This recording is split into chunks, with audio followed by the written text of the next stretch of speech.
So the other day, Demon Mama, popular trans streamer, ex DGG lolcow, did a stream essentially disavowing Keffals. Now it was obviously titled about Keffals, but she didn't get into the Keffals subject for about an hour and 45 minutes. Luckily, chura. Uglas Delamueres. Stop. Okay. She didn't get into the Keffals topic until like 2 hours into her stream because her channel's dying.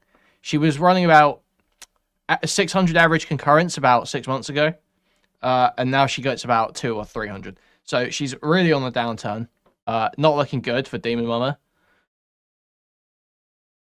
But she has, regardless, managed to, at the very last second, has detached from Keffals. Again, same with Brianna Wu. I can't reiterate this enough. Do not take this as meaning anything from these people. There's no genuine reflection. There's no genuine change of opinion. And they haven't got any new information. They knew everything that was going on. They still think the exact same things. They've just realized that they can't support Keffals publicly anymore. It was always obvious. People were going to these. You know, how many times must Demon Mama and Brianna Wu have been confronted with the fact that Keffals was mishandling the money? The screenshots that leaked, that people talk about a lot, where Keffals is saying that she'll get cancelled if anyone finds out how she spent the money, have actually been around for months. I remember her saying that ages ago. So none of this is new information. This has all been, you know, even go back to the Destiny manifesto, where he laid out pretty clearly that the entire Drop Kiwi Farms campaign in GoFundMe was built on complete lies. You could have known back then. When was that? That was over a year ago. It was like 2 years ago. Fucking crazy. So these people are just desperately trying to scuttle away from the controversy now that it's too big. Now that Mutahar's... dude. Now that Mutahar's video is over like 1 million views. So it's totally pathetic and transparent. So do not give them any credit. Do not give them any credit. We're just here to look and see exactly how Demon went about handling this, okay?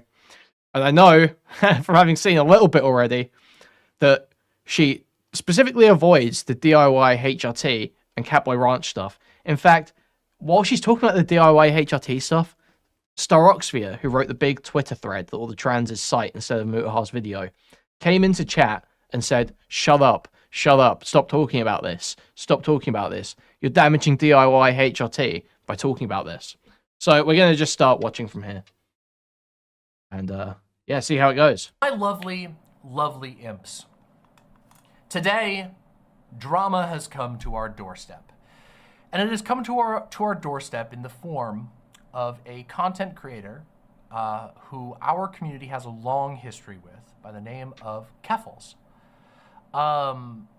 Keffals' presence on the internet has, for a very long time, been one that can only be described as controversial, and often controversial for all the wrong reasons. And unfortunately, today, we have to have a pretty serious talk about Keffals.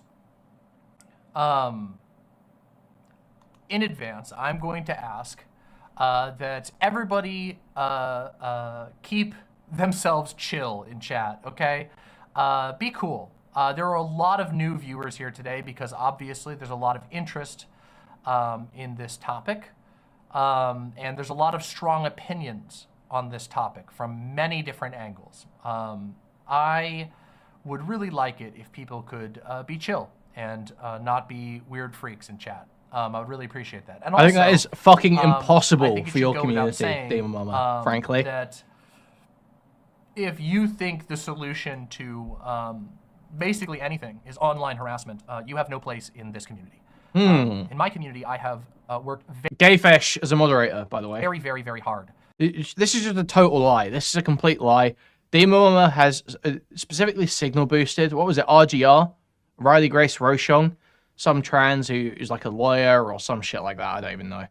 But they like were tagging the bar and like saying, oh guys, go after the bar, go after the bar. She can't be allowed to be a lawyer or some shit like that. It was fucking crazy. So, oh, I'm against harassment. You're a total liar. You're a total liar. These people are the biggest harassers on the internet. Not even close. Way big. Trans people go way harder than Kiwi farms ever could. They absolutely do. They're rabid. To cultivate an environment in which people do not needlessly seek drama, in which drama farming and weird internet gossip behavior is discouraged. And I think that's because it's largely detrimental to the mental health of the people who participate in it, to the people who are targeted by it, to the ability of video makers and artists on the internet to get anything done, and also to truth itself online.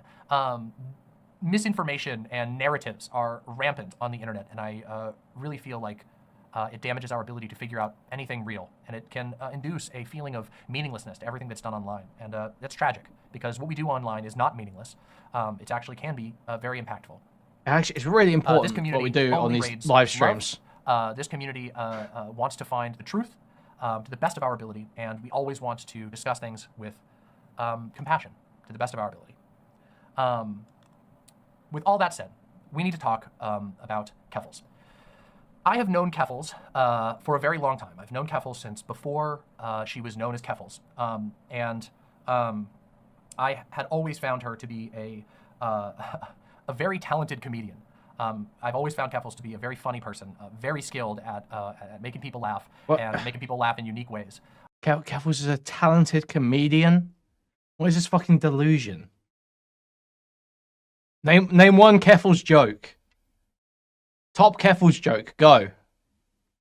I've always wanted to ratio. Is that it? Okay, guys. Okay, guys. Fuck Queen Keffals. Okay. Okay. That was true when she became Keffals, when she created her a streaming channel around the moniker. Oh, yeah, true. I have Soko Motor Retardation. That was a good one. Yeah. Oh no. There was one when she did a stream where the thumbnail was her fat fake tits, and the title was "I was raped," and then she spoke for 2 hours about how Sandoval was a bad person for retweeting her rapist. And mostly did a lot of meme content and stuff like that. And pretty early on, she sort of pivoted from doing memes and comedy, chill streams and stuff like that, into doing more political content that was very politically charged and a lot of focus on trans issues. And she kind of got, I guess you could call it like viral attention, whatever the modern equivalent of viral is.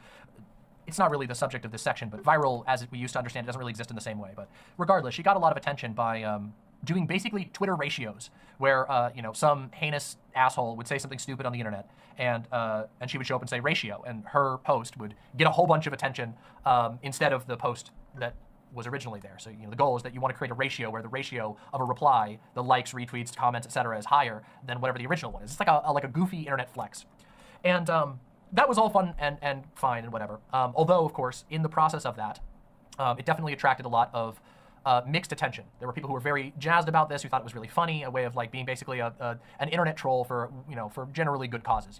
Rolling on some asshole conservative screaming about homeless people or whatever. But it also, of course, made some people mad. There's a lot of people who are going to get mad when they get kind of made fun of or embarrassed on the internet. I mean, just the ratio thing. What is there to say? It's just so pathetic. Like, is this really the best trans activism has to offer? Oh yeah, also isn't ratios meant to be like more replies than the other engagements or something, right? That was originally what ratio meant, and then Keffals just changed it to basically promote herself on social media. Keffals just completely changed the definition to being, oh, it's ratioing is when you give Keffals attention. That's what ratioing is. Like, so. There was this consistent. Let's all get together and give me attention, guys. Lots of attention, let's all get together and boost my social media account. About it and also disagreeing with some of her opinions and whatever.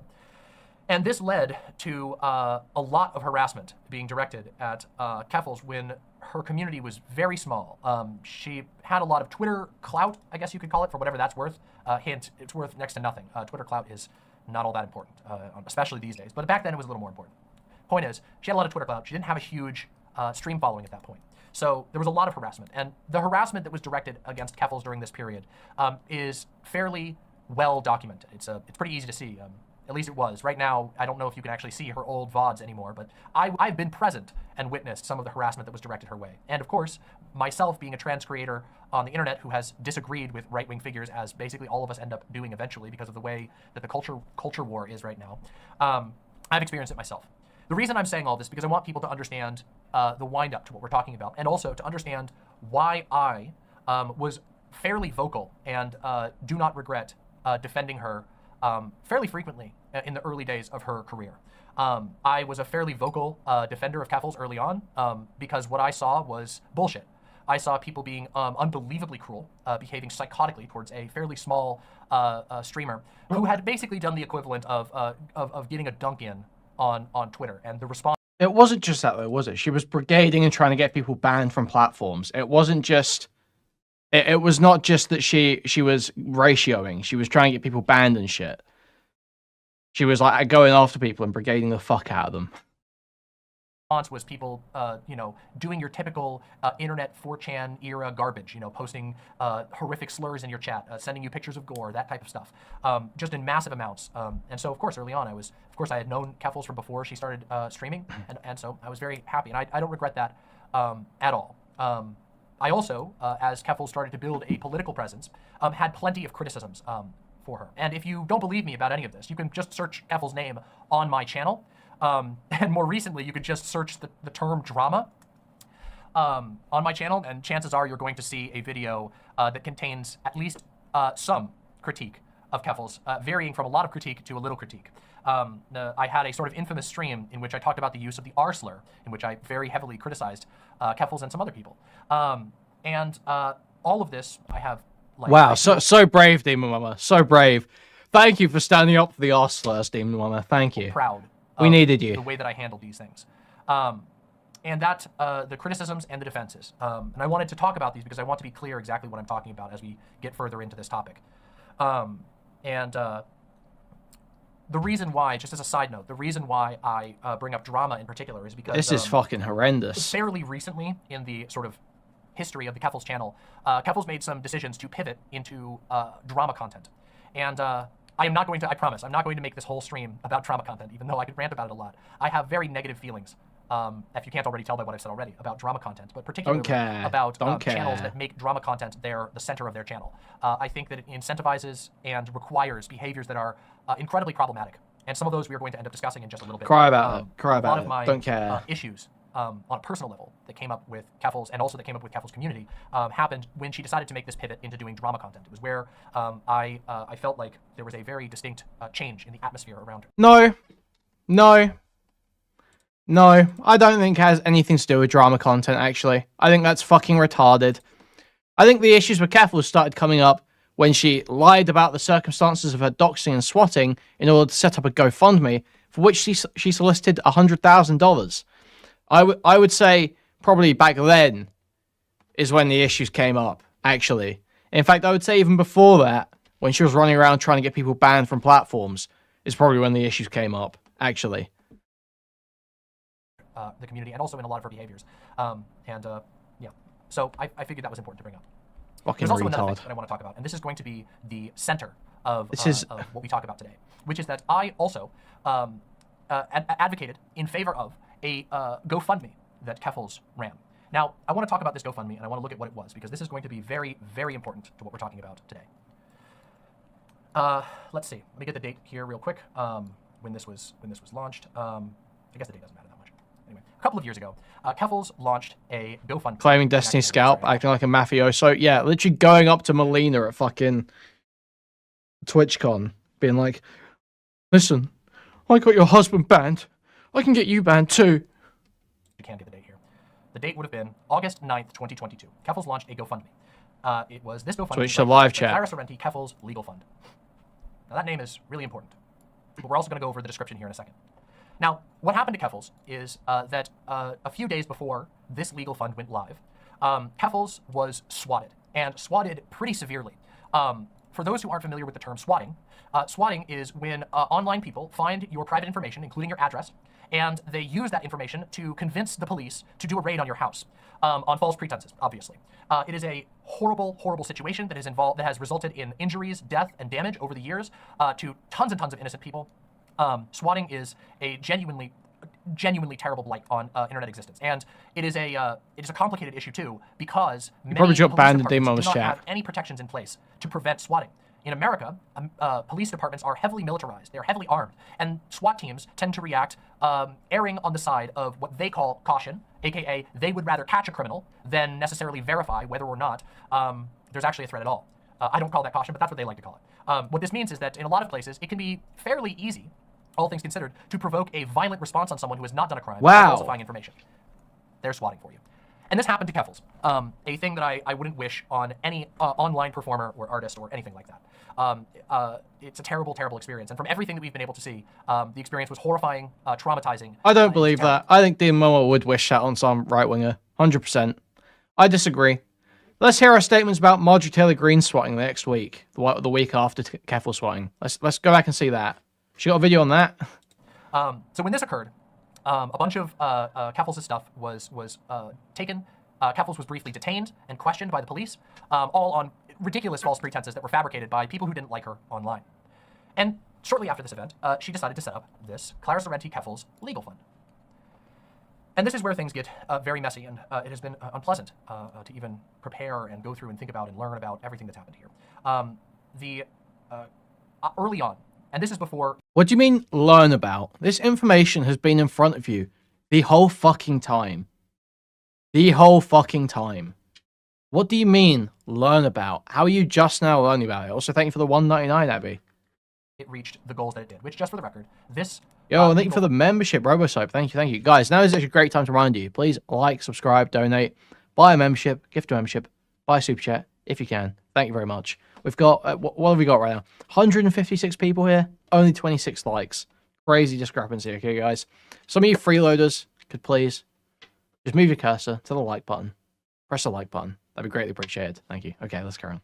Fund reached 101,348 Canadian dollars with a 100,000 goal. So it went over $100,000, which is an incredible amount of money. That's a lot of money. That's way above the average yearly income of someone, okay? And why is it still open? That's a good point. There's actually people still donating to it right now, which is a little bit... Yo, thank you for the gifted RoboSoap. Thank you. Yeah. Okay, so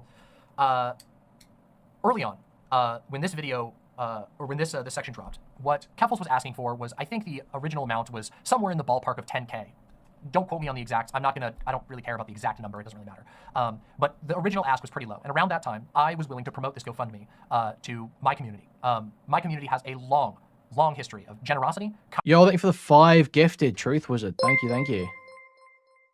Kindness, willingness to go there for people who are in need. And so I said, damn, getting swatted is horrible, especially if your stuff got confiscated and you can't make an income anymore. I'm more than willing to support that. And a lot of people agreed with me. Now, obviously, this blasted through the initial goals and continued on to astronomical heights. And the goal was changed multiple times. Now, some people took that as, in and of itself, a suspicious sign. But I don't really agree. And I think something that I want to make clear in talking about this is that Keffals was swatted by people who hated her ass. These people were always going to try and say that anything that she did was bad. There were a lot of people who were going to say, were going to make all kinds of accusations over any GoFundMe. But what they're always... It wouldn't have been suspicious if she was actually reporting it properly and making sure it was going towards a legal fund. If she was showing that it was going towards a legal fund once the money was coming in, once it got to 100,000 and basically plateaued, she should have been saying, okay, this is what the money's going to. This is how I'm spending it. These are the steps I'm taking. But the fact that she kept raising it and then we weren't getting any news, at that point, yeah, that is fucking suspicious. Yes, retard. I hate the cope, the hindsight cope. It's like, well, listen, there was actually no reason for me to suspect anything at that point. No, there was. Or, oh, the only people talking about this were Kiwi Farms. How, obviously, I'm not going to trust Kiwi Farms. It wasn't just Kiwi Farms, you lying fuck. It's just total, they're just desperately trying to hide in, the gaps in people's memories. It was not just Kiwi Farms talking about this. All this information was out there. Everyone knew about it. Everyone except these freaks who are playing defense. And then the sort of mainstream perspective was being filtered from these freaks. So then the masses outside of it started believing it too. Because you had fucking mainstream news articles about Keffals going out when that shit was going on. But anyone who was like online and around on fucking YouTube or Twitter has known for a year, 2 years, Keffals is a total fraud, total lunatic. Everyone has known that. We've all known that. Was a lack of hard evidence of anything, basically, other than evidence that had been provided by Keffals. No, I'm not doing the full stream. There's she goes for about 3 hours on Keffals, I think, some shit like that. That the GoFundMe was going to be used for what probably won't watch it all. Intended to be used for. Which brings us to let's read the description, shall we? Let's read what the original GoFundMe was set to be used for. I need your help, says Keffals, because I can't do this alone. I started a GoFundMe after being victimized by the London Police Services for being the victim of a hate crime. I need to move immediately, recoup my losses, and build a legal fund to protect my rights. I have been subject to emotional damages, financial damages, blatant violations of the Human Rights Act, and discrimination against me on the basis of gender identity and expression. I was also subject to unjust seizures that not only affected my livelihood, but has severely disrupted the work my fiancé is doing in their doctorate program, which has the potential to impact whether or not my fiancé finishes their doctorate. Yeah, exactly. Even if you just watch Keffals' stream, Keffals' story changed so much that it was obvious bullshit. And I refuse to believe that a community with as high of an incidence rate of autism as this one did not have the pattern recognition skills to notice that. I just do not believe that. I don't believe any of you. They're all fucking lying. It's the only reason any of their statements are changing now is because of the public pressure. Because there is no policy in my city against swatting, there is no guarantee this will not happen again, and my home is not safe. Update. The original moving goal was met, but the hotel I was staying at while looking for a new place to live was doxxed. I am now in hiding. I am keeping the GoFundMe up, but all donations are going directly to my legal fund, which I will be using to seek justice. That's pretty important right there, as we get into this. We have an archive version here. Yes. So in the original version, even, you can see that this was present. Simpleton. Demon Mama is part of White Forest, the collection of websites created by White Novosa, which were forked from an old version of DGG. So that's what's going on here. Part of Vosh's little collective. This is the goal when it was at 20,000. So if the goal is met, I will have raised enough to recoup my losses and move immediately to a safe location. If the goal is exceeded, funds will be allocated to a legal fund to protect myself against ongoing and future threats to my safety. Now that was then edited to be donations are going directly to my legal fund, which I will be using to seek justice. Okay? So, with all this in mind, this is a very reasonable ask. People here who are donating to this are looking to help someone seek justice. And a lot of people were correctly empathetic with that goal. Now, after this GoFundMe went up, there was a whole bunch of incidents that happened. There is not enough time in the world for me to go through all of them. There was numerous public clashes with various figures involved in, or associated with, or perhaps neutral to, but with a little wink, wink, nudge, nudge towards the people who were harassing her. She ended up going on. I don't want to. A press tour is not 100% accurate, but yes, it is. Did a number of interviews. She did a lot of live streams. She was interviewed by a number of journalists, and newspapers all across the United States and Canada. Her legal fund. Sure sounds like a fucking press tour to me. I don't know, how else would you describe that? How else do you describe that? Was supported and put onto a very, very, very large platform. And if you go and watch these interviews, Keffals spent a lot of time talking about how her goal with this legal fund was to do justice for trans people, was to help trans people, to help to make the world a better place for trans kids. There was a lot of focus on what this would be doing for the trans community at large, and a lot of people resonated with that message. Okay. Obviously, as we all know, in the current climate in America, there is a deranged culture war directed at trans people. It is heavily astroturfed by far-right think tanks and political figures who are extremely well-funded. Well, trans and people. There's a lot of anger. Obviously, it's a very strange time to be living in America as a trans person, or anywhere, honestly, but most of the English-speaking world is being seized by this sort of rooted in America and funded by American right-wing political org culture war directed at trans people. So there's a lot of people who are very invested in this struggle. And Keffals spent a lot of time going on reputable sources, making promises. Promises that a lot of people were charitable towards. And the reason why I'm saying all this is because I don't think anybody who donated to any of this did anything wrong. There is a faction of people on the internet who are very invested in not just attacking Keffals, but attacking the trans community at large. And they have a very particular narrative about everything. They want the world to believe that there's some magical wokeness or something that, that's operating and pulling strings, and that there's all this manipulative bullshit. But I don't know, if you go through and you read through the comments on this GoFundMe, which is still... Okay, just because conspiracies aren't true doesn't mean that you're correct, Demon Mama. Okay, this is so fucking... This is a broader fucking issue. with the trans community. I don't know what to tell you. This is a broader issue. This lack of self-policing, like I think Nick Diorio was saying that earlier, that it's a lack of self-policing. They will never say, if their friends are doing something fucked up, they will never say that. They will never say that. It's fucking rancid. There is no self-policing. There's stuff that, like, you know, maybe you know someone's done something, but it's not really relevant to anyone online, or, yeah, let's say, for instance, okay, imagine this, right? So two of these trans content creators are friends, and one of them's got, like, their little trans girlfriend offline, and they get in an argument, and maybe they even hit them, right?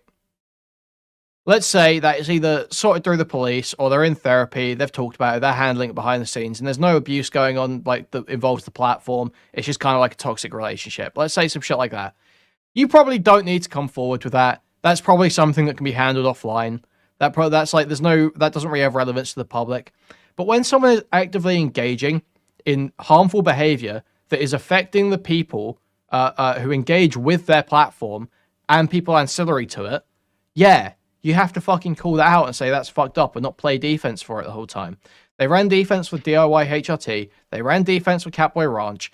Even in that Mutaha stream the other day, not Mutaha stream, the now recording stream with Brianna Wu and Nick and Mutaha and Keemstar, even on there, when Zylee started pressing Brianna about the interactions between trans kids, or between kids and trans adults in these communities, Brianna was like, listen, the thing is that the trans community is just a really irreverent place. You know, there might be some stuff that's said between adults and kids that shouldn't. You know, you shouldn't talk to kids, but the trans community is just a very irreverent place. It's like, no, this isn't a fucking defense for adults and kids having sexual conversations. No, you don't. This is not the time to bring that up. That's an indictment of the trans community. You're literally saying that the trans community is full of people who engage with kids sexually. That's what you're saying. That's all you're saying there. And you're spinning it like, oh, listen, you just got to be understanding. That's just how it is. No. That's not going to be how it is, actually. Still public. You can go read the comments now. The vast majority of what you're seeing is people who are genuinely giving from their heart. They're saying, hey, it's horrible this happened. We want to see you be able to get justice. And I think that it's disgusting that there are people out there who are going after not just Keffals, for what we're going to talk about in just a minute, but who are also just randomly attacking donors and people who gave out of the goodness of their heart and out of a desire to see a better world. The simple truth is that anytime you give money to any charity or GoFundMe or Kickstarter or whatever, there's always a risk that something goes wrong. And it's unfortunate when something goes wrong the way that it did in this case, because this discourages people from being trustworthy from trusting in the future. And I think that's really bad. And we're going to get into that in full as we go on. I believe that I've done a fairly good job at this point of explaining what happened all the way up to the GoFundMe and why the GoFundMe was a big deal, why a lot of people cared about it, a lot of people had given to it, and it reached very high amounts of money. Now we're going to talk about what happened and why I am talking about this all today, okay?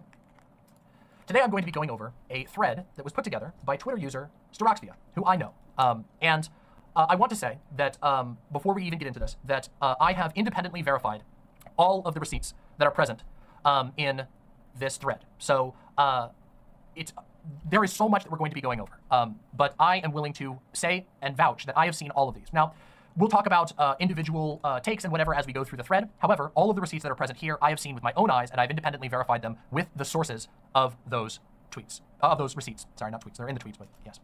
And without any further ado, let's get into it, and then we'll talk more about it. Let's do this. Saraxia says, it's time to talk about the Keffals GoFundMe situation. Below, I will prove, 1, Keffals misled donors and spent $100,000 dishonestly. 2, her legal case, quote unquote, with the Human Rights Tribunal of Ontario is dead, and Keffals has been lying about its status to avoid questions related to the money.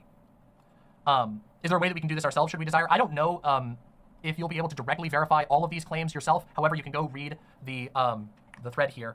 I imagine that all of the people at this point who have done this, most of the people here are willing to discuss with the public, but let's focus on what's at hand for now. Again, as somebody who does not wade into drama, when I say that I verified these receipts, I mean that. I'm putting my name on the line. And you should be able to tell by the fact that I'm doing this at all that I take what I say on my stream very seriously. The fact that I'm even doing a segment that is as miserable and belabored as what I'm doing here about a GoFundMe that I promoted fairly lightly should tell you that I care about what I tell to my community. That's why I'm doing this. So Anyway, let's do this. Okay, so here is the first receipt. This is a screenshot that was captured and shared later from the official Keffals editing and video production internal group chat. Here is Keffals here. It feels really bad watching the GoFundMe deplete. The rest will cover a year rent and my psych fees if I talk to a psychologist once a week for the next 11 months. Ellen tried to comfort me, reminding me it was an emergency fund. And here is a member of Keffals' team by the name of Arif, who says, Ellen's right. Jesus Christ, get to it. Holy fuck. I wasn't originally planning on having. I still felt bad when it was depleted. I keep trying to think of how it depleted so fast. This is Keffals again. I keep trying to think of how it depleted so fast, and it's just so many little things. Travel, and replacing furniture, and helping my friends out, and buying new streaming gear, and clothes. If anyone ever finds out how I spent the GoFundMe, I am definitely getting canceled. Anyway, sorry for venting. I'm gonna go now. I'm still heading to Dingle, lol. Now, that's a pretty terrible thing to see. And I imagine that everyone who has now seen these messages, which were leaked by a concerned party within Keffals' own team, have been pretty bothered by that. And I will admit that it has deeply bothered me as well. Let's continue. This just speaks to their fucking retardation, because literally the only way they were ever going to call this out is if Keffals was literally caught admitting that she mismanaged the funds. There was no amount of pressure, no amount of scrutiny that could have ever convinced these people. It's only public pressure from Keffals literally admitting it. That was the only way they were ever going to figure it out. Well, not figure it out. They knew it. They knew it. I'm not sick of pretending they didn't know. Everyone knew that Keffals was mismanaging this money. It was so obvious. And the whole thing was built on a lie. And everyone knew that too. Everyone knew that too. It's just... Yeah, the amount of sweeping going over this is insane. There's got to be a level before them just fucking saying, yeah, I did this horrible thing, where you can say, okay, listen, it actually kind of looks like this person might have done something fucked up here.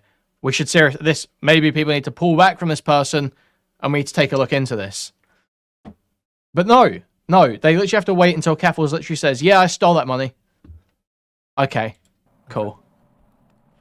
I've been investigating Keffals' GoFundMe for a long time, and I can also vouch for this. Seroxia was one of the first people who had concerns about Keffals' GoFundMe, and who also did not take it to some kind of weird, deranged level, in my personal experience.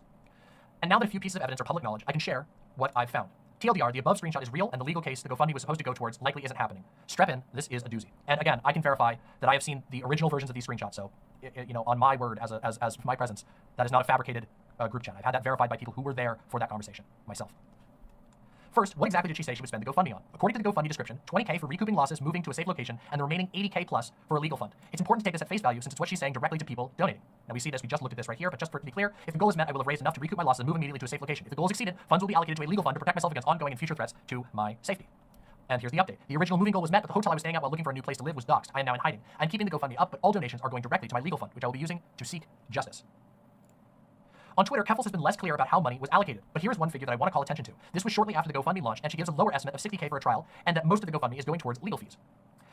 Woke up, this is Keffals. Keffals says, I woke up and I'm seeing tender careers mad at me. Wow, crazy. Mocking me for raising money for legal fees and to move after. I could have died because I got doxxed and fascists weaponized the police to attempt to murder me. I was a victim of a hate crime. Grow up.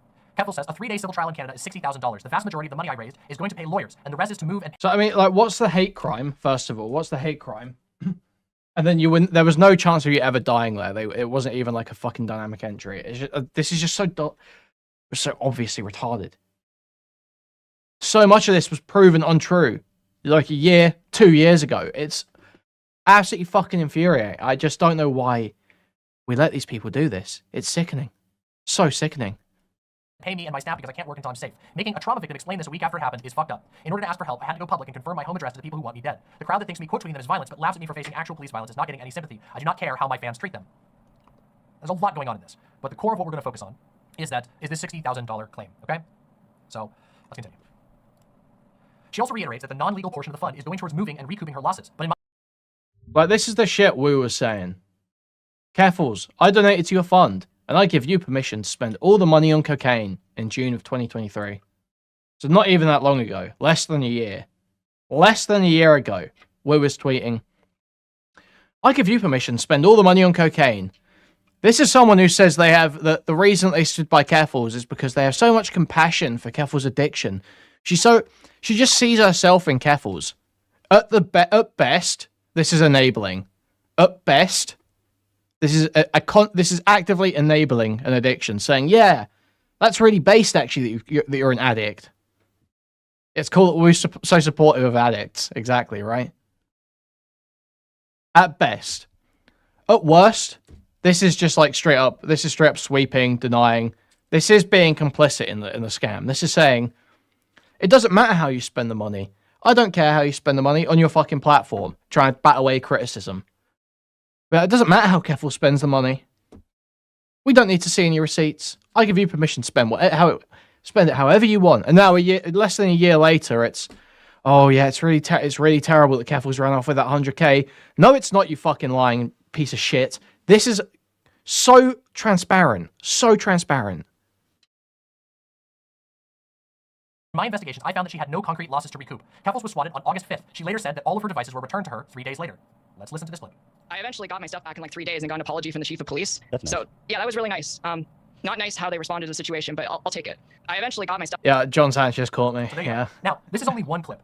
There have now been multiple clips posted of her corroborating her own story about receiving her equipment back 3 days afterwards. So while it is very certainly, I think most of us can sympathize with the idea that it was very difficult and that there were probably some losses to recoup, replacing equipment was likely not part of those costs because she got her equipment back. Let's continue. This is corroborated by a property bag shown in a CBC story about Keffals' swatting, the label of which clearly shows that Keffals' desktop tower was returned to her on August 8th, which was before Keffals actually launched her GoFundMe on August 9th. And you can actually see this up close. We can see down here that this was, the property bag was returned 8th of August 2022. So, yeah. Okay, no, this is what I'll say about Destiny, okay?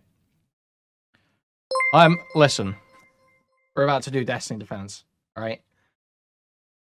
I heard Destiny on J-Stalk's stream the other night, and what he basically said was, and I disagree with this, and J-Stalk was actually putting up a good argument against him, to be honest. I was very pleased to see it. Very pleased to see it. Thank you for the membership. Thank you for the $2. Thank you, guys. Super chatted $2. Start the C-word tally. Destiny said on J-Stalks, he was like, J-Stalk was basically like, okay, so, you know, you're saying, let me formulate this in my head. Destiny was criticizing the fact that Anna Kasparian was jumping off the Keffals ship at the last moment and was saying no one should give the Young Turks or anyone like that credit. And I was like, damn, that's what I say about Brianna Wu. And then J-Stalk pressed a bit, and J-Stalk says, yeah, but didn't you kind of like accept Keffals back in? Didn't you kind of like give her some life support by accepting the PV meeting with her? And I was like, damn, J-Stalk's spitting. I say that.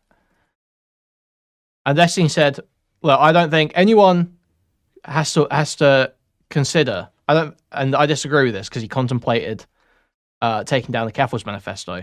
But he says, I don't think anyone has to guess my position on Keffals. I think I produce so much content, you should know what I think of Keffals, and you should know that I'm only going and meeting her for the PV stuff, was basically what he said. I disagree. What he's obviously doing, well, not what he's obviously doing. The obvious effect is that it gives her career life support. DJs don't take that as just, oh, well, he's just doing it for the cause and we should still hate Keffals, but he's just doing it for the cause for now. They don't see it that way. I see his audience and they do not see it that way. Destiny is insanely cynical. Yeah, true. And it's the same with Brianna Wu. Because I think I can extrapolate from those two statements that I just laid out to you. I think I can extrapolate that Destiny probably thinks... Destiny said explicitly that Keffals has changed her behavior and called truce on her.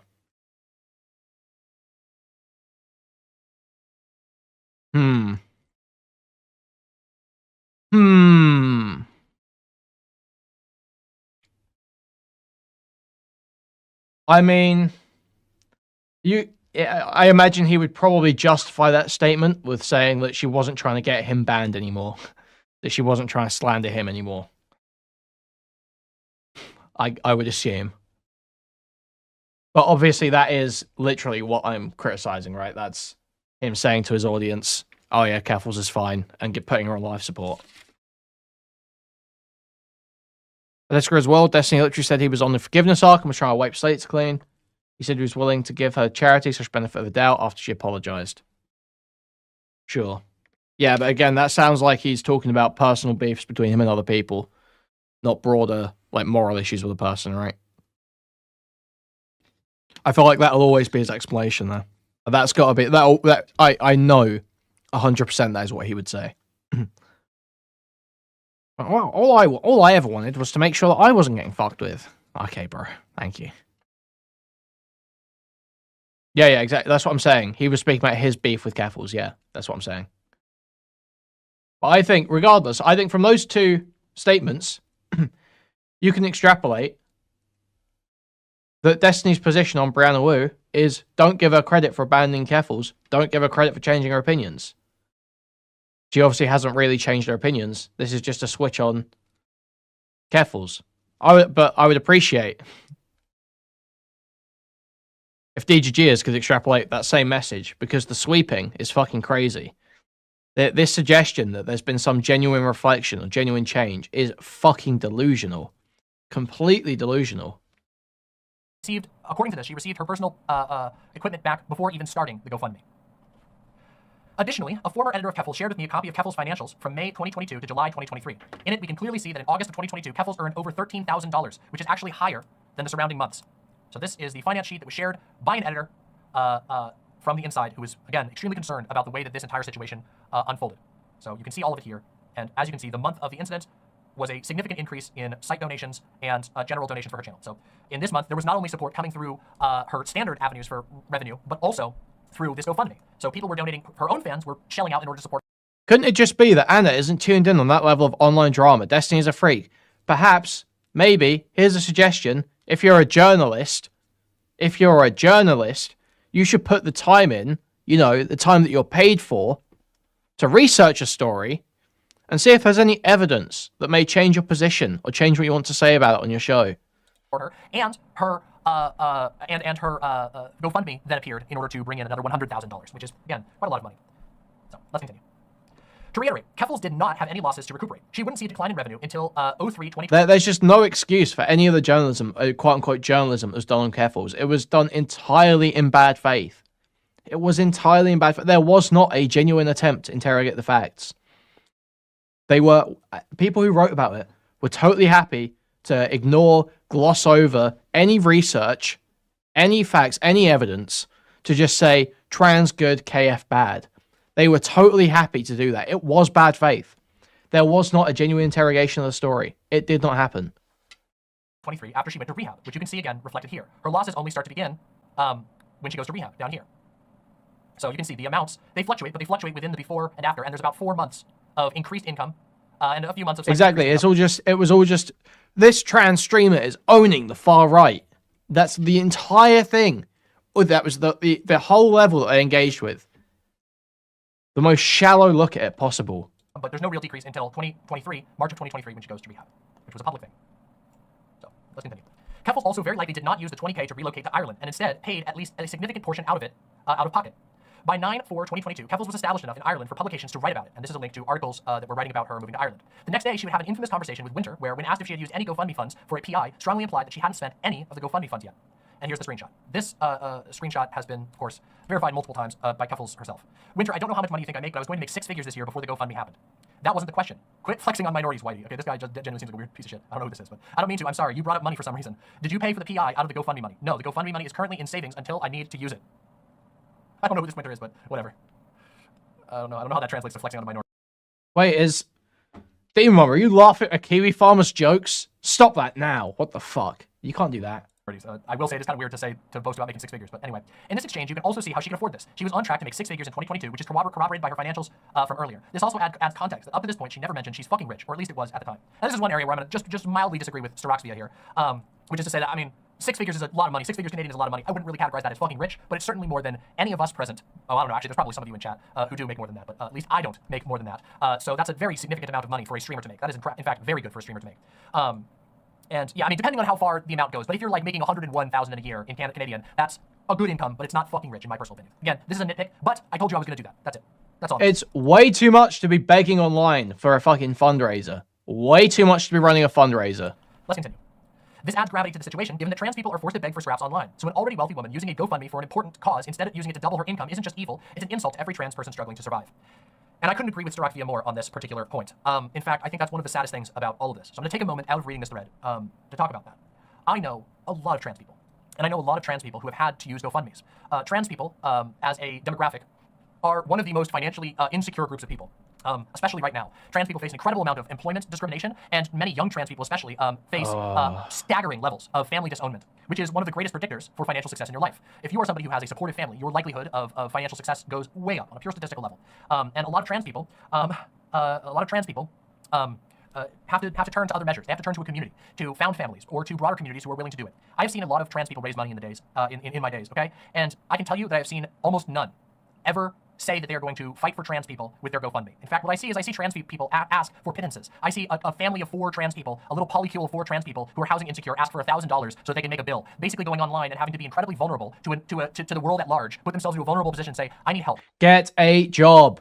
Get a job. Please help me. And these people struggle to get money. Oh, there are so many GoFundMes out there that never get a single drop of attention. There are so many trans people who put themselves out there, and they're not saying I'm gonna do a legal fund. They're not saying I'm gonna do this for trans kids like Keffals did. They're not saying that, I'm doing this for the trans community. They're saying I need help. I am extremely poor. Someone please help me. This is incredibly embarrassing, but I need some money. And then they ask for $3,000 and maybe get half of that. And when I think about that, it fills me with rage and sadness. When I think about the fact that there are people who donated to Keffals' GoFundMe because they trusted her, because they believed that she was going to do what she said that she did, pursue justice to make the world a better place for trans people. That is what she went around on the news telling people she was going to do. She did not have to do that, okay? And I want to reiterate that. She did not have to say that. None of these things did she have to say. In fact, it's very clear by the support she received from her own community that if she had just made a GoFundMe that said, I need an emergency fund, help me get enough money to get into safety, people would have given. They did. They had already given thousands and thousands of dollars. But she made a promise to her donors. She made a promise to the news. She made a promise to various communities, including my community. She made promises to me. She made promises to her team that she was going to do something more. And not only did she not deliver on that, but she didn't deliver and didn't even have the courtesy to give transparency on that. She didn't even have the courtesy to tell people that it fell under, that things didn't work out, that the lawyer said there wasn't a case. All of those were things that she could have done. She could have changed what she asked for. She could have changed how she followed up, but she didn't do any of that. She didn't. No shit. Was there ever a sign she was gonna? Ever? Was there ever a case?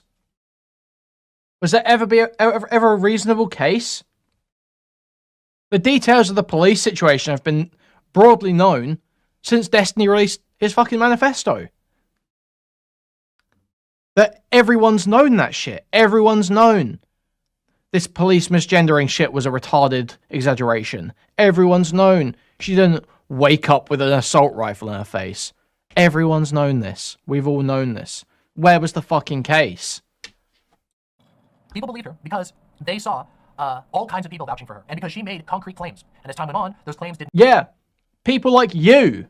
People like you. Not come to fruition, as we are going to see. So, now that I've said that, let's continue.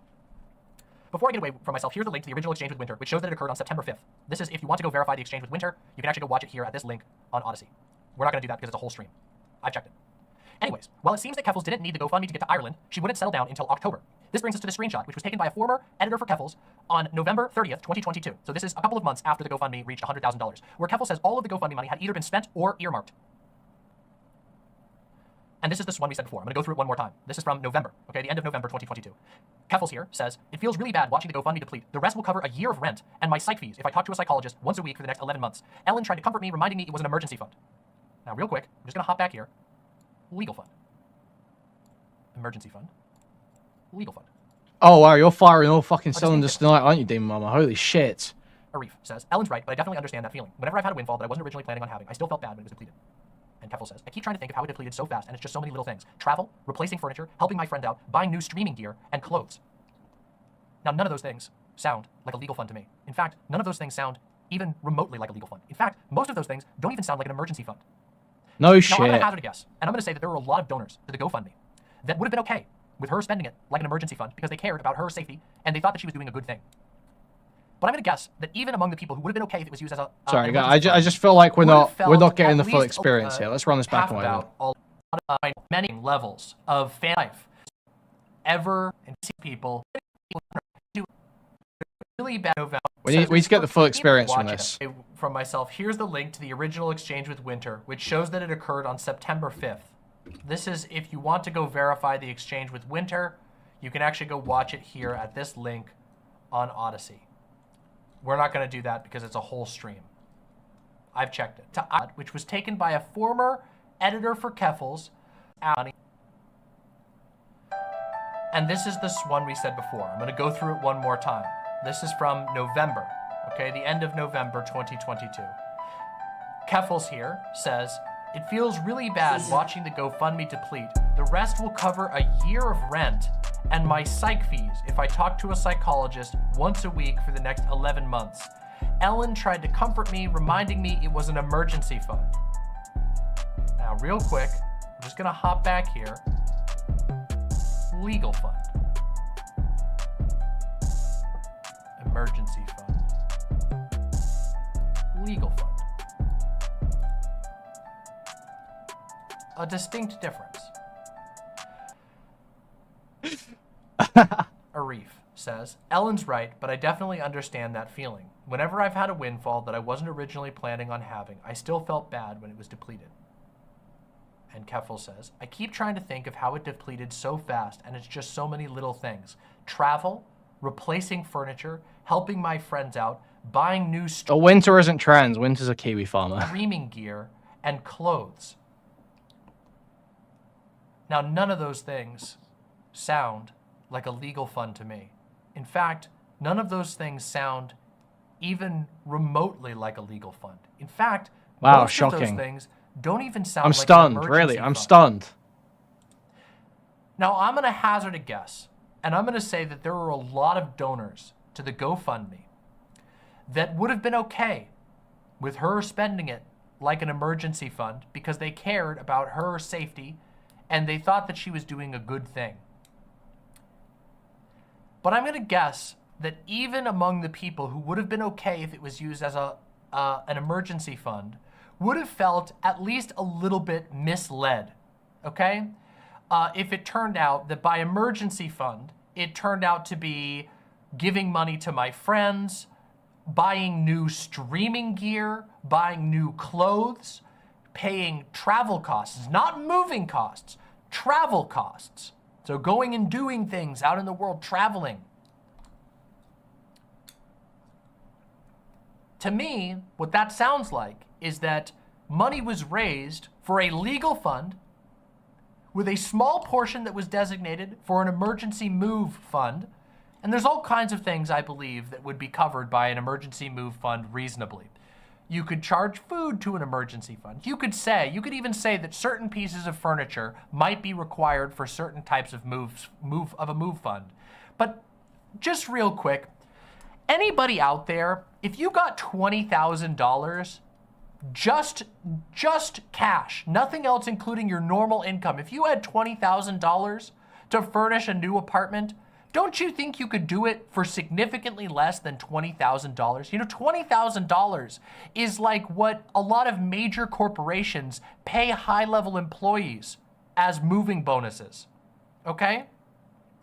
For $20,000, I could build 20 of these sets that look like this, okay? For $20,000, I could make 20, maybe more like 18, of my current streaming setup, which sounds amazing and looks amazing, obviously, not to blow my own horn. But that's a lot of money, okay? So when she says here, travel and replacing furniture and helping my friends, and the GoFundMe is depleting, this is a lot of money being spent. And it most certainly is not being spent on a legal fund.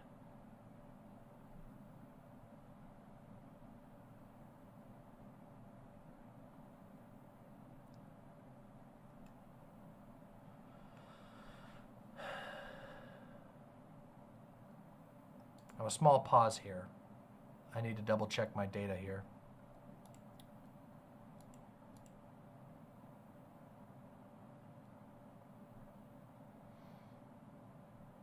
I was worried that I was losing frames. Nope, it looks like I'm not dropping any frames. Sorry, I had a brief moment where I thought that my stream had gone down, which would have been a really real bummer. Okay. L of Music says, trusting screenshots from Kiwi farmers is not wise. This is not a screenshot from a Kiwi farmer.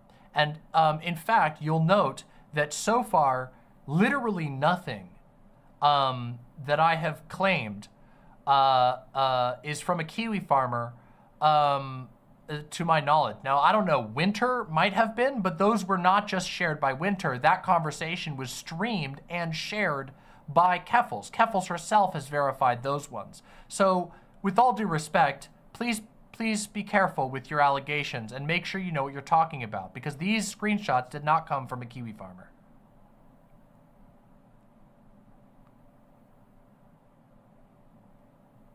Not even close. And again, when it comes to this screenshot, I have seen this from the source with my own eyes.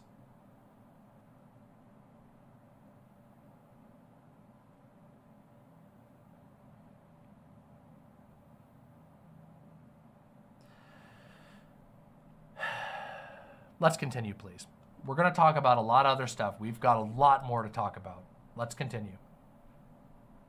Keffals, in just 4 months, potentially just 2 months, if it really hadn't been touched by September, blew through $100,000 on traveling, not moving, furniture, friends, new stream gear that she didn't need since she definitely got her devices back after 3 days, and clothes.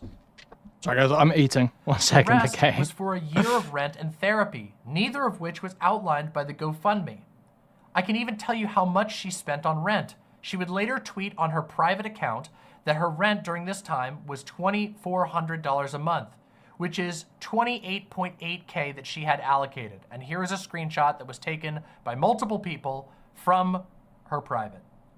I love living in Ireland so much, can barely understand what people are saying, but it's so pretty and my rent has gone from $2,400 a month to $400, so I am building some savings. I am saving up to buy a house, which is not a sentence I have ever previously stated because that was not possible. And that is terrible. That's, in the context of everything else that we know, something that would otherwise be fairly innocuous. People could be supportive. It's amazing to hear that somebody is able to finally, for the first time in their life, save for a house when they aren't also misleading people who donated $100,000 collectively to them. That is just incredible. For clarity, yes, she says her rent in Ireland is $400 a month, but she would not move to Ireland until June of 2023 when her visa was approved. Before that, she was living in Canada, which is when she was allocated a year of rent at $24K per month. Got it? Got it. So here is evidence that that's the case, that she was paying the $24K even still. Remember, she said and reiterated that most of the GoFundMe would go towards a legal case. That is a civil case which still has not happened, would cost a minimum of $60K for 3 days. And yet, by the end of 2022, the money she said was for the legal fund was gone or allocated elsewhere. This means that none of the $100K went to any of what she said that it did, which brings us to my second point. Her legal case with the HRTO, the Human Rights Tribunal of Ontario, that isn't going anywhere. Buckle up, fuckers, because we're only halfway done. As I've followed the progression of Keffals' legal case, her public and private plans constantly shifted and often didn't align. As a result, nailing down a robust timeline of what she was saying publicly and privately regarding her legal case has proved convoluted and unhelpful. So I will give her the benefit of the doubt and assume that her most recent plans, a complaint filed with the Human Rights Tribunal of Ontario on April 10th, 2023, April 10th, 2023, remember this date because it's important, are consistent with her initial GoFundMe for a legal case. Now this is a video in which she claims to have filed a complaint with the Human Rights Tribunal of Ontario. This video, here's the link to it, it's in the thread if you want to go watch the full video. I believe I think we can see from this screenshot right here, this supposed filing date was April 10th of 2023. This is screenshotted from the video, so there we have it. Okay? Her video wasn't uploaded until May, but various press outlets announced it around April 21st using a press kit that Keffals put together. Almost all of them including a clause like this, saying there was no information as to when the claim would be heard. So here we have an example of press outlets announcing this. No information is available concerning when the claim will be heard. A London police spokesperson declined to comment on the complaint. Now, just for a quick explanation here, what this means is that at this juncture, as of April 10, we have no verification other than Keffals' own words that the complaint was ever actually filed. Which means we have no evidence that there was ever a civil case against the police like was claimed in the original fundraiser, and we now have no evidence that there was anything, we have currently no evidence, besides her own word, that there was any human rights tribunal case even filed. Now keep in mind, filing with the human rights tribunal does not have a cost associated, a direct cost associated. But this has always been the case. Why are you now suddenly shocked about it? This has always been the case. Shut up, you goofy in chat. I'm not eating microwaved eggs. Okay, shut up, goofy . You might need help from a lawyer, but there's no direct cost associated with filing that. So the GoFundMe could not have gone towards that, even if it did exist, and we don't have any evidence of that. Let's continue. Thankfully, the process for filing a claim is publicly available. Once the HRTO, the Human Rights Tribunal of Ontario, receives an application, the applicant receives a letter, either informing them that the application needs work or that it is good and has been sent to the other party, i.e. the London Police. This is a link to the website where you can see for yourself the public-facing process.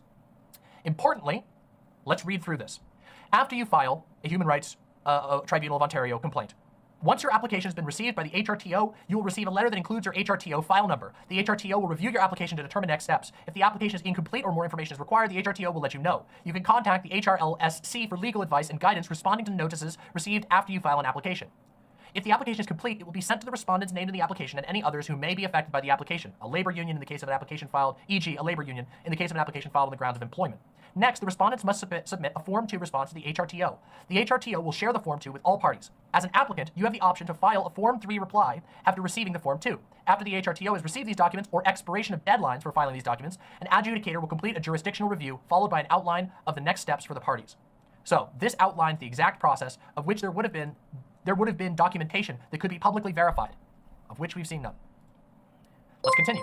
After some back and forth, the parties convene before the HRTO. Thank you for the 5 gifted membership, Squaller. Thank you, thank you. I literally don't get how their audience is even buying it, that this is a new development to them. It was so clear that Keffals was fucking pulling a blinder from the very start. She was lying about the circumstances of the swatting and the doxing. She was lying about it. Yet now it's a scam. Okay. To mediate and try to reach a settlement. Failure to do that will lead to a hearing. You might think that this process has an open-ended time frame, so it would be expected that we haven't heard anything, but that's wrong. This is very important. How it works. Mediation. You'll be asked on the application or response form if you are willing to try mediation. The goal of mediation is to help parties reach an agreement or settlement that resolves the issues in the application. The HRTO mediates disputes using an active listening approach. This means that both sides will have an opportunity to tell an HRTO mediator what happened and what they would like to see done about it. The mediator does not decide the application. He or she will consider what you say and look at the documents provided to help you find a resolution satisfactory to both sides. You'll need to sign a confidentiality agreement before mediation. If you settle the case in mediation, you and the other party will have to complete a form. The HRTO will issue a letter to acknowledge the settlement and close the file. If you can't reach a settlement, the file will proceed and may be placed in a queue to be scheduled for a hearing. Mediation at the HRTO is a voluntary process. You are encouraged to mediate, but if one or both the parties is not interested in trying mediation, the application will go directly to a hearing. So this is setting out a timeline. And I know that some of this is a little bit chunky, but bear with me, okay? It's important that we understand this. Unfortunately for Keffals, the HRTO sets a deadline of 1 year after the initial filing for a hearing, should one occur. Keffals' application was filed on April 10th, 2023. The deadline for a hearing was a month ago. As of the publishing of this thread, further now. There has been no evidence of a hearing provided. And of course, right here, you can see this. The goal of the Human Rights Tribunal of Ontario is to hold a hearing within 1 year of the application being filed. Many applications are resolved earlier through negotiations between the parties or through the tribunal's mediation process. We haven't heard anything about mediation. We haven't gotten confirmation that her application was accepted. We haven't even heard about the letter she was supposed to receive right away. And all of these things are long past due. I will now catalog everything that we have heard.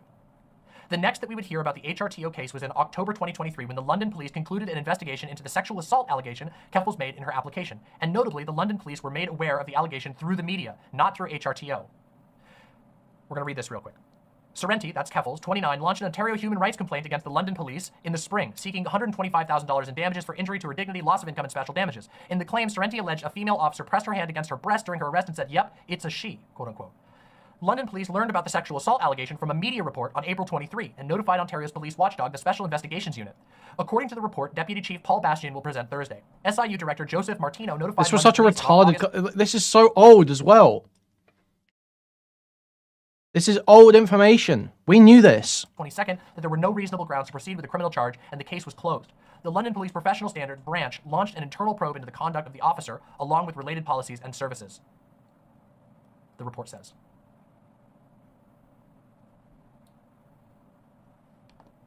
Now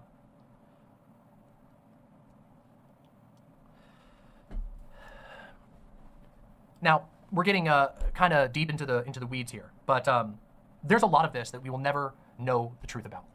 And we'll never know which way these things went. But what we can say from this, despite the details being fairly unpleasant to go through, is that we still, at this point along, have no evidence that anything other than the internal investigation, which was done by the police station at the request of Keffals, has been done. So we don't know. We have no evidence of any complaint being filed. We have no evidence of a legal case. None of this has been provided at this point. Let's continue. The investigation itself is irrelevant. Okay, well, Mr. Roxby said it, so yeah. Personally, I'm always skeptical of internal police investigations anyways. Likewise, I am also very skeptical of we investigated ourselves and found ourselves innocent. What's relevant is when reporting on the investigation's end, the London Free Press reached out to Keffals' lawyer for comment and got this. Lawyer Justin Anisman, who's representing Serenity in the human rights case, declined to comment on the internal London police and SIU investigations. We are unable to comment other than to say that we will continue to be seeking justice before the Ontario Human Rights Tribunal, Anisman said in a statement. When given a perfect opportunity to update the public on the proceedings of the case, her lawyer gave us no indication that the case had progressed at all, not even so much as a confirmation that the application was accepted, despite the fact that it definitely should have been by now. In fact, here, we're continue seeking justice, but it doesn't even imply here that it was even filed at this point. And this is after it was already claimed by Keffals that it had been filed, but we saw no evidence of that. The next time she talked about it would be on February 5th of 2024, where she said this. While this may seem like the case has progressed, take note of two things. We're going to look at this real quick. Papers have been processed, and we are awaiting dates to appear in the tribunal. I'm told this could take a minimum of 2 years at best and 6 years at worst, depending on if this gets escalated to a higher judicial body. She claims the process could take a minimum of 2 years. However, we know that this isn't true. That's true. We have seen the website, and unless they're lying on their official website about the minimum time that a case is supposed to be seen in, we have hard evidence that that's not the case. 2, she's being very vague. I agree, this is very vague. She hasn't said the HRTO accepted her application. For example, she merely says that papers have been processed. Even more suspiciously, she deleted this tweet within 7 minutes of posting it. Excuse my chicken scratch math with screenshots to prove this. So here's the evidence. 52 minutes, 45 minutes, 7-minute difference. From the reply from 7 minutes later shows that the tweet was already deleted. So she deleted this almost immediately. You can see that outlined here. Which, honestly, you went very, very far in your details on this, Staroxvia. My best guess, someone told her, excuse me. Yeah, they're pro-bathtub HRT. There's no condemnation someone told her for that it was a that. bad idea to publicly lie about this, which brings us to the third time she talked about it. Oh wait, that's the last... The issue they have with bathtub HRT is that Keffals damaged it. They say Keffals gave it a bad rap. That's their problem. Unironically, that's what they say. Time she ever said anything of it. At least the last time I've managed to catch. Remember, the deadline for a hearing was a month ago. Also, remember that by now she has already long since spent the money, by her own admission, allocated for a legal case. And her financials and frequent absences from streaming since going to rehab make it extremely unlikely she could afford to pay a case out of pocket anymore. Altogether, the evidence very strongly indicates that her case with the HRTO died a long time ago. And yet she has continued stringing everyone along, probably in hopes of staving off getting canceled, as she was clearly aware she was at risk of. This is unacceptable. To reiterate, Keffals lied about spending $20K on moving and recouping costs. Keffals lied about putting the remaining $80K into a legal fund, and Keffals is lying about the status of the case to this very day to keep people from asking questions about what she did with the money. So what can we do? Since Keffals is clearly uninterested in transparency, we must take action ourselves. This is where Staroxvia advocates going to the GoFundMe and reporting the GoFundMe. Next, if you unfortunately are one of the people who were defrauded by Keffals, you should submit a donor claim here. Again, this is the words of Staroxvia. Lastly, you can retweet this thread to raise awareness and hopefully demand financial transparency of Keffals. To conclude, I would like to address Keffals herself. This is from Staroxvia. Clara, people trusted you. For years, you said you were fighting for young trans people, for the freedom of your people, and all of it while you were lying to their faces for money that benefited only you. Do the right thing. Cat Zaflock and Super Chatted $1.47. HDMI in our bathtubs. This crosses the line, bro. Thank you for the 2 Canadian. Thread on this particular issue. I believe that Staroxvia did a very, very, very good job outlining exactly what she is claiming against Keffals. And I have to say that I think that the evidence that Keffals grossly mismanaged was dishonest to donors and outright lied in the process of attaining over $100,000 of other people's money who were giving out of the goodness of their hearts, I think that has been fully proven. It has for a while. And at least, literally from day one, you could have known that Keffals was lying, because the doxing didn't happen on KF. Yeah, genuinely infuriating, and also incredibly sad.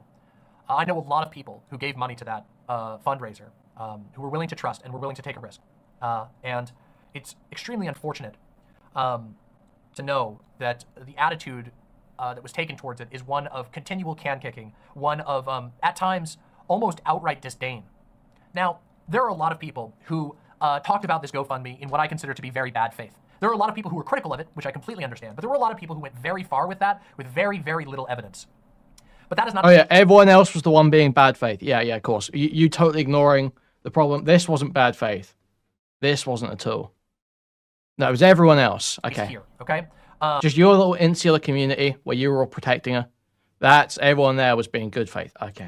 And now the other people are looking at it, they're being good faith. It's not because, the information was always there. It's not because the information was always there and now they're coming to it and coming to the same conclusions that everyone else did. It was apparently bad faith. No, it's just, I don't know, trans person said it, I guess. Here, the claims against the GoFundMe have been very tightly focused and additionally have been very well outlined. And I don't really see, what type of answer could provide another outcome, or another conclusion, I should say, than the fact that Keffals took this money, used it completely irresponsibly, felt no obligation whatsoever to update her donors, felt no obligation whatsoever to return the money, and also felt no obligation to even tell the truth. I find that genuinely disgusting. Now, I mentioned already that it really bothers me that there are so many trans people out there who are struggling. I don't believe you. I don't think you care. Upfront and ask for less money, and those I don't think you ever cared. Never see the money that they need. I think you would have been happy to watch Keffals run away with 100,000 more, as long as it never got too publicly unfavorable, and Kiwi Farms got taken down. Some of them might, but a lot of them will never see it. A lot of them simply have never been granted the platform, the attention, the media attention. What Keffals went through was a lot of bad stuff, okay? There was a lot of terrible stuff that happened to Keffals. There's no ifs, ands, or buts about that. But she went through some bad stuff that she grossly lied about and pinned on the wrong people, yeah. There were a lot of decisions made here that have no excuse whatsoever. There is no excuse for saying you're going to do a legal fund and not using any of that for legal purposes. There is no excuse for not just saying up front, I need an emergency fund, my life has been destroyed, help me out. There is no excuse for taking $100,000 when you already have a decent income and then doing none of the above things that I've mentioned. There is no excuse for any of that, okay? And I say this as somebody who is very sympathetic to a lot of the stuff that she went through, who defended her on those fronts and would still do so. I would still be willing to say that the harassment that she faced was fucking garbage, that the vast majority of people who came at her leading up to this event were doing so from a truly disgusting place and had malice in their hearts. But none of that can excuse the decisions that Keffals chose to make.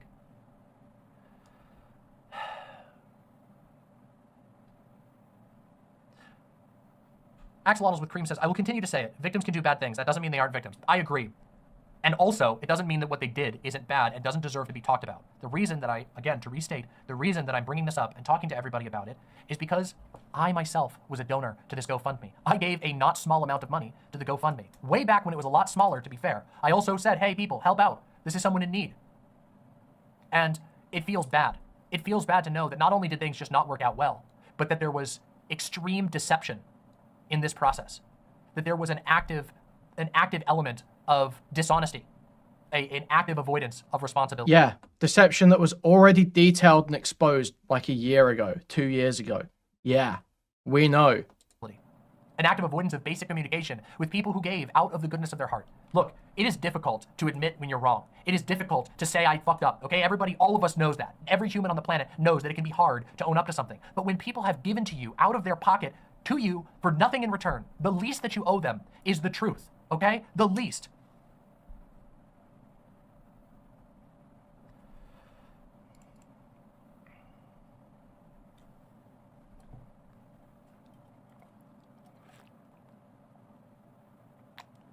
Excuse me.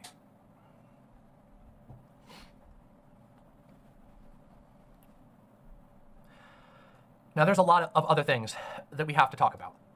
Because, of course, this is not just about the GoFundMe. I hate to tell you that we are still a ways away from our destination of having this behind us. We have more to talk about. There has been a lot of other allegations that have been brought against Keffals in the process of all of this. And some of it I can speak to directly. And no, I'm pretty sure Dave Mama did donate. Other ones, yeah. I think do not have a whole lot of credibility. And I wanted to talk about a couple of the things that were discussed, that have been discussed recently.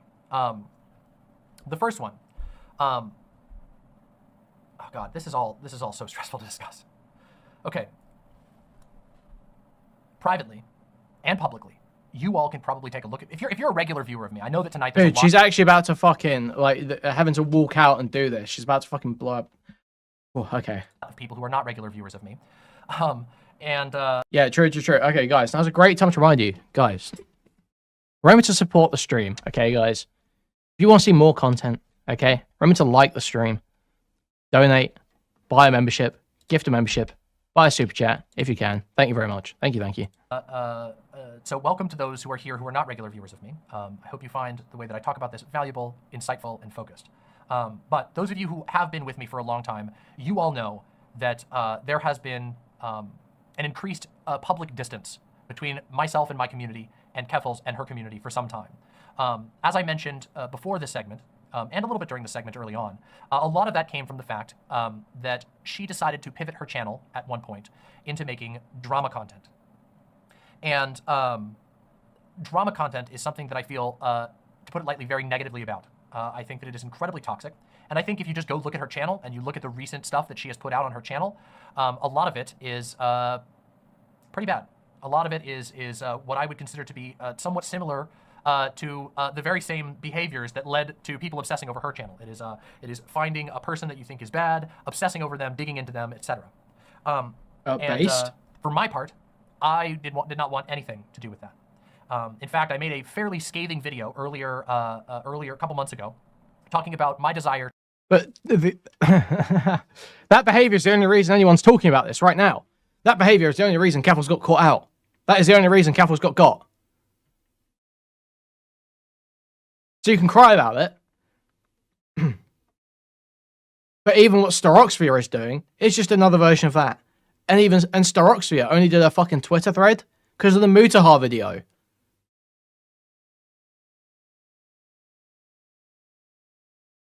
So you can sit there and cry about digging and, oh, the evil KF is talking about people's drama. Like, but that's the only reason anything actually got exposed here. To not be involved in a drama that went down. No, there's no grace for being a trans streamer going against her community because it's not against her community anymore. Everyone's against Keffals now. She's only saying it now that you will get absolutely slaughtered for being with Keffals. Between Keffals and another content creator named Xander Hall, in which I was repeatedly invoked. I felt like both sides of that incident were attempting to... She's deliberately not siding with the transphobes. She's deliberately not talking about Mutahar's video. She's only talking... And Mutahar's not even a transphobe. Mutahar's nowhere close to a transphobe. She's only talking about Staroxvia's Twitter thread. She's keeping all discussion limited to that. And then Staroxvia is telling her to not talk about the DIY HRT. So no, there's no fucking grace. There's no fucking credit for these absolute rats. These nasty fucking rats. In one way or another. I found it insulting. I was very strict about not wanting to be involved about it. I was bombarded because both parties were commenting on and tagging me in on things. It was very frustrating, okay? And I made it very clear publicly that I wanted no involvement. But unfortunately, in private, there were other things that were going DM down. is literally full-throated pro-DIY HRT. I also had no desire to make a matter of public knowledge or a matter of public conversation. I didn't really think that most of them mattered to the greater public. It was my own personal experiences, my own personal judgments.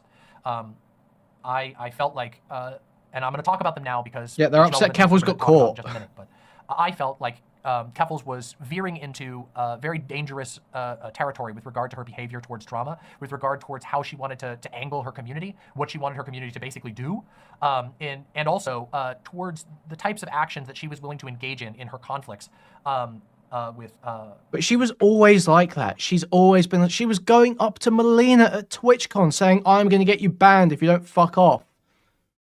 She's always been like, what is it? This is total delusion. It's so retarded. Keffals was always like that. She always behaved like a fucking Kiwi farmer. That's her entire legacy online. With other content creators.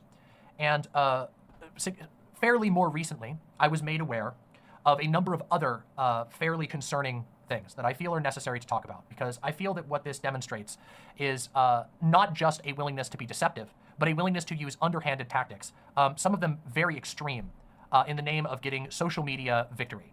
I don't know where things are going to go from here, but I feel like I wanted to talk about these things that I have been made aware of, things that I think are worthy of discussing. And yeah, so let me bring this up and we'll talk about this next section here, because yeah. Okay, so the first incident I feel that it is necessary to discuss is the topic of doxing. Now, I have heard accusations around on social media of Keffals taking very strange steps against other creators in the space, but I had not received. Well, at least you could say this start the trans community police. It's not policing itself. What? You're so delusional. There's no genuine reflection here. How can you believe there's been some genuine self-reflection when they've not done it because they've looked at the evidence? There was simply just a video that blew up and put so much pressure that a bunch of them had to start buckling because someone from the inside leaked a bunch of shit that totally fucked them, and they realized they would look completely fucking terrible if they didn't totally detach. You're actually just like, you're mind-numbingly retarded if you buy this fucking bullshit. I think these people have had any genuine change. You have to be so stupid, it's fucking crazy. Like, actually a knuckle dragger. You should just... much hard evidence. That, of course, has changed as part of the reason why I wanted to make sure that I prepped for this video. Because I think that where it ended up was freakish, strange, and wrong. First of all, and this has been discussed and talked about elsewhere, but there was a server that has recently been talked about that contained a number of people as members of Keffals' community that functioned as basically a dirt digging community. This was at least for a while, a secret. They all have this. Gayfish is her fucking top dog. Server that Keffals ran. They all have this. Why are you pretending you're against digging servers? Spoken to me directly. Why are you pretending you're against this? Stop pretending you're against fucking KF tactics. Gayfish is your top ninja, your top wigger for years. Stop pretending you have some moral issue with this. Two of which have spoken to me directly about it, in fact. One of which is still talking about it publicly, another of which has completely decided to disappear off the internet after fleeing Keffals' team. Now, this server was credit to the now unknown team member that did this, but this server was destroyed by an act of sabotage by a member of Keffals' own team. And so... Well, how will they ever get that information back? Wow, how will they ever... Wow, that's done so much. Wow, the Discord server got deleted? It's over, I guess. Very few receipts or messages from this server exist. So that server, I have no screenshots to show you because it was destroyed. However, I can tell you, and again, this is me putting... Guys, Nick Diorio's career is saved. The Keffals A-logging server has been deleted, okay? Augie RFC's career is saved. On the line here that I have spoken to multiple members of Keffals' team, myself, and verified that yes, this server did indeed exist. Yes, there was internal within Keffals' team, there was internal discomfort with the server. These are such worthless freaks, man. Collecting dirt, images, receipts, whatever you want to call them, on a number of other figures, including figures that Keffals anticipated potential disagreements with. Some of these were people that she had at one point called friends. Some of them were people that she was on neutral terms with. I do not know the full extent of whose information was gathered there. It is possible that I had information on there. Thankfully, to my knowledge, I did not, but it is possible. I don't know the full extent. All I know is that this... Wow, I feel so fucking bad for you. Receipts. What I do, however, have a receipt for is this right here, okay? And this is a receipt that I have censored, that I was given directly by a former member of Keffals' team. okay? And I want to talk about this because this is pretty serious. Here is the message. This happened in November of 2023. Here is Keffals saying, "Oh, you up? I have something more, yikes." And a former member of Keffals' team by the name of Cherry says, "What do you have?" Keffals says, "As an immigrant myself, I know we all get assigned visa numbers, and with that, here is the docs of a fellow YouTuber. That was beefing with Keffals at that time. Now, obviously, I have censored this, but I have seen the original version of this message, and I found it very upsetting and concerning. But it gets worse. Let's continue. No way. How did you find that out? The same way I know that Second Thought is blank, and I have his home address. I'm insane." And then... Yeah, I did see that part of Chad's stream when Nick was like, "Oh yeah, I just think we should give them props for realizing now." Yeah, I did see. Cherry I says, saw. "Does Kiwi Farms have this info?" And Keffals says, "No, I did it myself. I never published this info. It's just like a game for me." Now, we don't know just how many people she got docs on. What I do know is from testimony of members of her team that she was using her own personal money to sometimes hire people in order to attain these docs just to keep on file for her own purposes. I find that pretty untrustworthy. Now, I have no love for the YouTubers who were affected by this, but I think that doxing them and keeping their personal information down to information about their immigration status is a fairly suspect thing to do, especially if you're someone who... I agree, it's very suspect to put that much effort into and that much money into getting information on people, and that nature of information too. But that's not actually technically doxing, because doxing is publishing the information, which Keffals did do, but that's not what she's describing right now. Has also been targeted by doxers. And I will say that it made me feel very unsafe. And I still do to a certain degree. Now, I'm fairly confident in what I do with my stream. I'm fairly confident in myself, and I'm lucky enough to live in a fairly safe area. But I know that it is possible that Keffals has docs on more people. We know for a fact that Keffals likely has docs on her own former employees. And that's a very upsetting thing to think about, given that she has openly admitted to members of her team, which has now been made public, that she's collecting docs on people. When we combine that with the knowledge that she had an active server, a secret active server, in which she was collecting as much dirt on other people in these spaces as she could, in anticipation of conflicts with them, together, this paints a very, very bad picture. A picture of lots of dishonesty and of a lot of willingness to go to ends that I think all of us would agree is way too far. Way too far. And I've also been given something else. In addition to Keffals being willing to run a server digging dirt on people, in addition to Keffals being willing to attain the docs of people who she was beefing with, some of whom, no doubt, are abusive people. In addition to gloating about that, I've also been let in on a situation directly from someone on her team who was willing to tell me this story. Now, some of you will recall that at one point, Keffals had a falling out with a number of other online left figures, some of which were instigated. You know, there was some people who were like, "I don't like this Keffals person." There was some of it was really stupid, like I've talked about that fucking noodle bullshit. That shit was really dumb, very cringe in my opinion. And some of it was less like that. One of the things, one of the people, I should say, I was gonna say one of the things that happened, or one of the people that Keffals conflicted with, is a fairly large bread tuber, video essayist, by the name of Jack Saint. Many of you will be familiar with Jack Saint. Keffals and Jack Saint had a fairly public conflict that started a pattern of Keffals leaking people's DMs. In fact, she got a fairly bad reputation, even among people who were, sort of on her side generally, for being a DM leaker. But this really, really, really went over the line for me. And I think you'll understand why when I read it. When I was an editor for Keffals, she told me she secretly recorded a call with Jack Saint and that she wanted me to deceptively edit the call to make it sound like he was being abusive towards her. This isn't an isolated incident at all. Obviously, a ton has come out illustrating her pattern of knowingly smearing people, and this is just one of many situations where she would float the idea of lying so maliciously like that. Bitch thought she was like Yagami. Who have been close to her are Yeah, now we're gonna afraid edit of her. this call. Now, this was told to me and I've received permission to talk about this publicly and to share this message publicly, but this was at one point was spoken to me in confidence because the person who leaked this message was very afraid of retaliation. They had not been comfortable with this request. They had voiced their discomfort with this request and had been continually asked to participate in this process. Now, eventually, thankfully, this did not end up happening. But the plan was there. Now, the reason it didn't happen is because other drama surfaced and actually distracted. But I want you to think about what that says about someone. This is, and also part of the reason why I want to talk about this is because I think it reflects on everything else, every other claim that we know about Keffals. It seriously damages her ability to be trusted on any claims about this or anything else. If she was willing to ask her own team to engage in not just deceptive editing, but Jesus Christ. Okay, deceptive editing of a secretly recorded call no of shit, another public Keffals is figure a bad who is person, yes.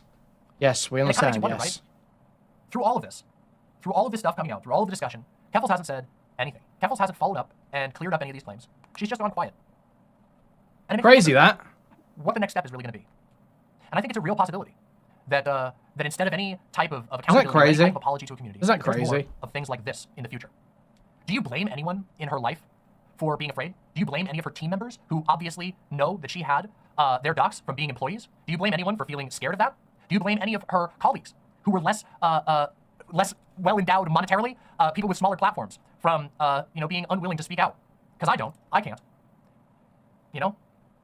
Yeah, I do blame a lot of you. Because a lot of you did have power, varying degrees of it, and could have said something. Yes. Yes. I don't blame every individual audience member, every individual dono. No. But people like you, Demon Mama? Yeah. Yeah, I know. Unfortunate use of term, but whatever. As time went on in my personal relationship with Keffals, I became more and more concerned about other things that she was doing that started to make me lose trust.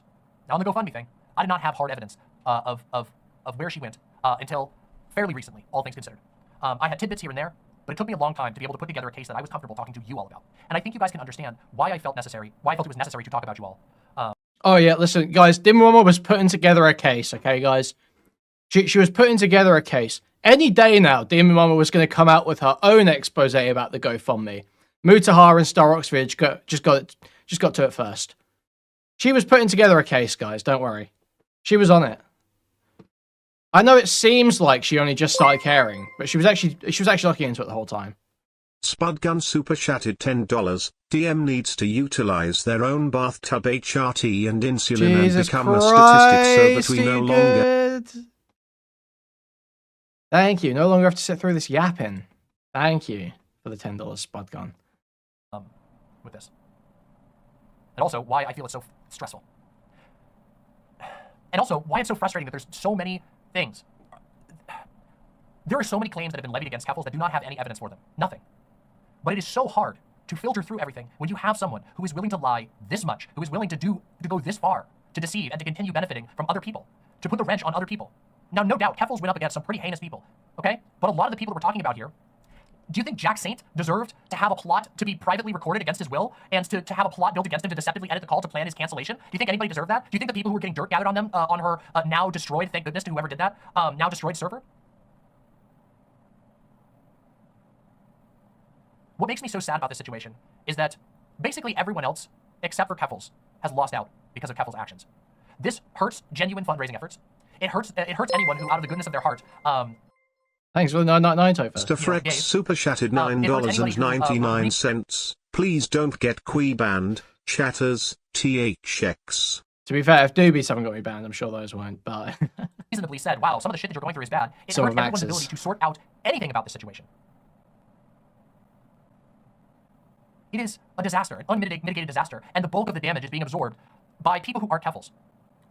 God, we could even talk about the DIY HRT stuff. I don't have a whole lot to say about that, but let's just say that Keffals has not done favors for the DIY HRT people out there who are putting their necks out. Oh, you can't make it up, man. By people who aren't Keffals. God, we could even talk about the DIY HRT stuff.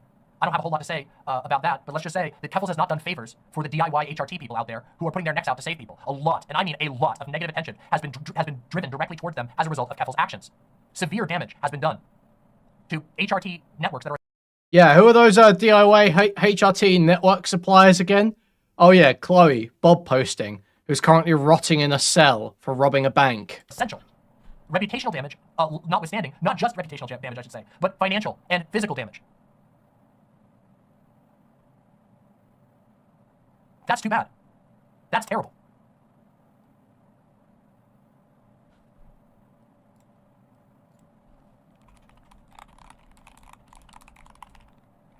Yeah, look. So Staroxvia spamming. Don't talk about that. Don't talk about that. To HRT networks that are essential. Reputational damage, notwithstanding, not just reputational damage, I should say, but financial and physical damage. That's too bad. That's terrible. Do not talk about the DIY HRT stuff. I do not consent to this info being said. Don't talk about the DIY HRT.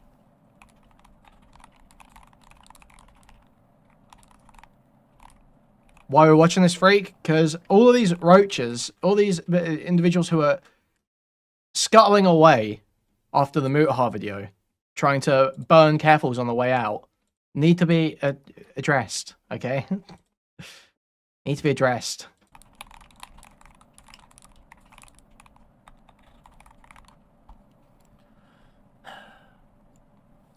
Her own team has suffered from all this. The people who defended her and didn't do anything wrong in defending her. The people who defended her publicly, the vast majority of them were defending her for very rational reasons. They couldn't have known any of this.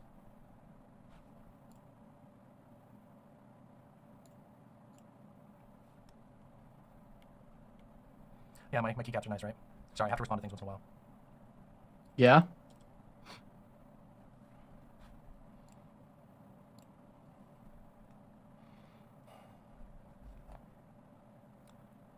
So that's that. Yeah, not to mention, I mean, people are bringing up, yeah, other organizations that she was publicly associated with. This hurts everybody. And it could have been so easily avoided. I think that I've demonstrated through all this that I'm capable of being sympathetic and also critical. My sympathy dries up when we get to this level of deception, when we get to this level of greed, when we get to this level of an unwillingness to even so much as communicate with the people who were kind. And again, most of the people, the vast majority of people who gave to Keffals GoFundMe and her stream do not make as much money as Keffals did. They do not have the platform and the voice that Keffals did. And I think that's bad. I've seen people online basically trying to say that all of this is just, you know, throwaway, rehashed drama.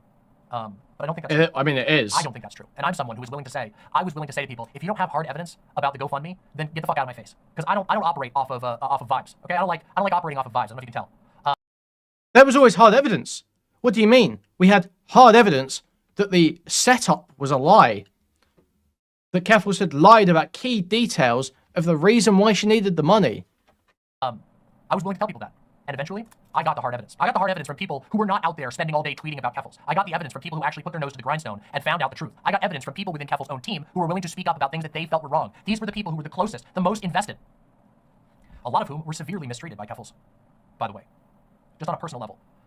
As somebody who seriously values what the other people on my team and in my community do for me, I see the way that Keffals treated her team, the people who were working hard to make, who were working crazy hard to make her have a platform, to make her make an income. Those people got treated sometimes with just utter disdain.